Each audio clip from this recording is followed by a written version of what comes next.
My name is Randy Shively. I'm the Director of Research and Clinical Development here at Alvis, and I'm also a psychologist in the state of Ohio, and I've dealt a lot with mentally ill as well as those clients that have substance use disorders.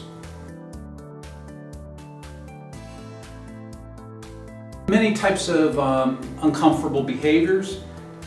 They often have trouble in relationships because things can trigger deep feelings of insecurity. So there's fears with relationships that often keep them from people that they care about.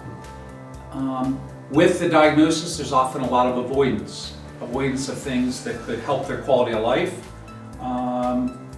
Anything that reminds them of or triggers their anxiety or fears related to whatever is the originating event of their post-traumatic stress, they will try to avoid typically unless they're involved in treatment. And even if they're involved in treatment, it can be very uncomfortable to be around those things in their environment that remind them of their past traumas.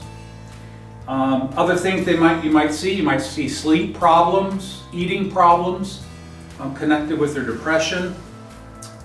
You can have night terrors that play along with the post-traumatic stress. So if they're getting triggered with their stress, it may get played out at night, because obviously things are more difficult to deal with at night in the darkness.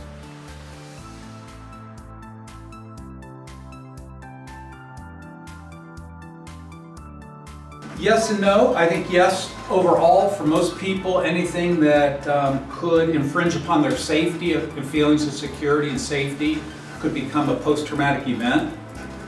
So obviously some of the larger events like physical and sexual abuse more universally could create that type of situation. Natural disasters, for example, if you were involved in an earthquake or a tornado or a fire, obviously there's a greater likelihood of developing post-traumatic stress.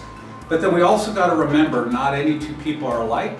So we could witness the same event, you and I. For example, we could be involved in a tornado, and maybe because of my disposition and things that have happened before, I wouldn't be affected with post-traumatic stress, but you with your history might be.